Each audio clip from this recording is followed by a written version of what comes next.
Man, I'm glad to see everybody in this room. I feel like I haven't seen a lot of you guys in a while. You guys are like some of my Yeah. best friends. This is awesome. Moving into the session today, I went to a private equity symposium yesterday in New York City.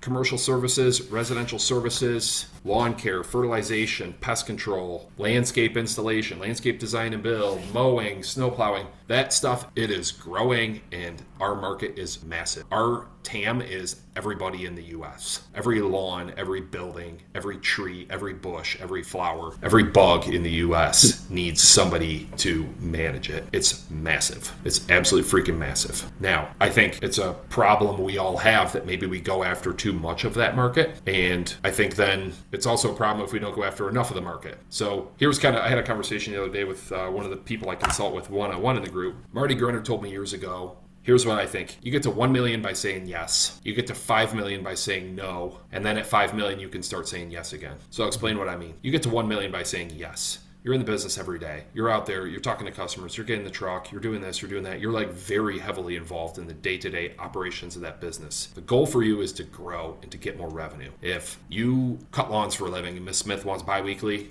yes, fine. If she wants you to go out there and rip out some bushes, yes. If she wants you to hang up this thing or hang up Aretha Rick, come back and there's some odd job that she wants you to do, yes. You're generally saying yes to most of that stuff if you want to grow fast. Now, you're not saying, hey, will you like stain my oak floors, right? No. Will you clean my windows? No. Will you repair my garage door? No. We're not handymen. But if it's in the realm of landscaping, you just need enough revenue to get this thing, like to breathe some life into it. You need money, right? You need to say yes to a bunch of this stuff. You get to 5 million by saying no. So if you wake up one day and you're doing 2 million and you're hanging lights and doing this and doing that and cutting, and some lawns are bi-weekly and some lawns are weekly and some people pay by check and some people pay by credit card, and you do heavy, you do industrial sites and you do office and you do mowing and you do all these thousands of different things, it's going to be incredibly difficult for you to get to 5 million. So you're just doing too much shit for too many people and it just gets too complicated, right? I'm speaking broadly here, but even if you get more tactical, the bi-weekly example, we stopped doing bi-weekly mowing. We stopped taking payments by check. We stopped letting people pick which day of the week they want to be cut.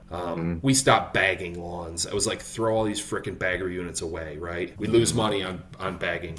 We started saying no to a lot of stuff, and that allowed the business to operate simply enough that we had enough volume coming in that we could grow to 5 million. And then at 5 million, generally, if you do it right, you get in a spot where you're like, wow, I have like some good managers, some smart salespeople, some good people on the team. I don't need to be here every day. The business it's going pretty good. And then you can start saying yes to oddball stuff again if you have the right team in place. And I've seen it firsthand, like with a guy we have at our company named Jason Tester, right? Like, hey, there's this project where we need to rent a mulch blower and we need to drop ship semi-truck loads full of mulch at all these different parks, these city parks, like all around Southeast Michigan, and install this playground mulch 1.5 inches deep at all the playgrounds with a blower we rented. And it's going to take 10 guys a month and we're going to make whatever, 100 grand or whatever. At 2 million, if you get excited about that complexity, that could put you out of business if you screw that one up, right? When you're at 5 and you have some good people and you trust them and they know the numbers, then I'm kind of like, okay, dude, like go for it, own it, right? You can start to take on some of the oddball stuff again. What I'm saying is that it could be a little like yes or no, a little bit different. It will be a little different in your case, but in general, that's how you should think about this large and rapidly growing market here, right? You kind of go wide, then you narrow in and specialize, and then you get the luxury of going a little bit wider again once you get the team, the systems, the processes built.